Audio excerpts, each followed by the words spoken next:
আয়াত। এখানে আল্লাহ তাআলা বলছে যে তোমরা ডাকো কার দিকে? আল্লাহর দিকে। আর যারা আল্লাহর দিকে ডাকে তাদের ব্যাপারে এখানে এই কথা আল্লাহ তাআলা বলছে যে কোনো জায়গাতে বলা হয়েছে যে ইয়া আইয়ুহার রাসূল বাল্লিগ মা উনজিলা ইলাইহি মির রাব্বিক। হে রাসূল, আপনি আপনার রবের পক্ষ থেকে যা নাযিল হয়েছে, আপনার রবের পক্ষ থেকে যা নাযিল হয়েছে তার কি করেন? বাল্লিগ করেন। আপনি তো মুবাল্লিগ, আপনি তো তাবলিগ, আপনি তো তাবলিগের লিডার। আপনি তাবলিগ করবেন, আপনার রবের পক্ষ থেকে যেটা নাযিল হয়েছে ওইটার তাবলিগ করবেন। যদি আপনি তা না করেন তাহলে আপনি আপনার রিসালাতের দায়িত্ব আপনি কি করলেন না? আমা বাল্লাগতা রিসালাত, তো আপনি আপনার রিসালাতের দায়িত্ব পালন করলেন। এই ডাক দিতে গিয়ে কিছু আমাদেরকে সতর্কতা অবলম্বন করতে হয়, ঠিক আছে?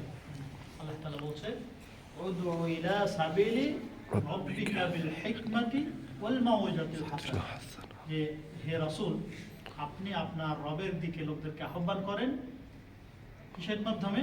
উত্তম নসিহত এবং কৌশল অবলম্বন করে, হিকমত অবলম্বন করে। আমরা দাওয়াতি কাজ করার ক্ষেত্রে অনেকেই খেয়াল করি না যে আমার সময়ের বিষয়টা, আমি ডিউটি থেকে ক্লান্ত হয়ে আসলাম, তখন আমি তার কাছে যাই দাওয়াতের কথা বলি, তখন সে মানে কি হবে?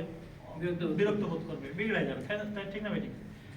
আবার তার ঘুমের সময়, এক ভাইয়ের ঘুমের সময়, আমি আমার সময় আছে তার কাছে এই দাওয়াত পেশ করতেছি। এই বিষয়গুলো থেকে আল্লাহ তাআলা আল্লাহ রাসূলকে সাবধান করতে বলছে যে ইয়া রাসূল, আপনি কি করবেন?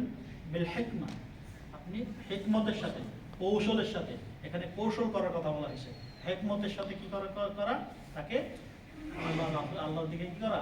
আহ্বান করা। আর ওই মাউইজাতুল হাসানা, উত্তম নসিহত।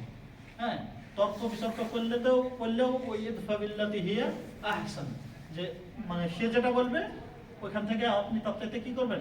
উত্তম করবেন। যদি ঝগড়া বিবাদ হয়েই যায় তাহলে কি করবেন? সালাম বলবেন, যে আমরা বলবো যে কি তোমার প্রতি আল্লাহ কি হোক, শান্তি বলবে। কারণ সে ঝগড়া করতে চায়, সে করবে, যে করবে, তার কাজই হচ্ছে এরকম ঝগড়াতে। আপনি তার ব্যাপারে তার কথার ক্ষেত্রে কি করবেন? সালাম দিয়ে ওখান থেকে কি করবেন? চলে আসবেন। আর যারা এই কাজটা করবে, আল্লাহ তাআলা বলছে এই যুগে যুগে দুনিয়াতে মানুষের হেদায়েতের জন্য আল্লাহ যেমন রাসূলকে পাঠিয়েছেন, রাসূলের অনুসারী, এখন আমাদের রাসূল শেষ রাসূল, আমাদের রাসূল আসার পরে তো আর রাসূল আসার সুযোগ নেই। এখন আমাদের কাজটা হচ্ছে, এই কাজটা কার?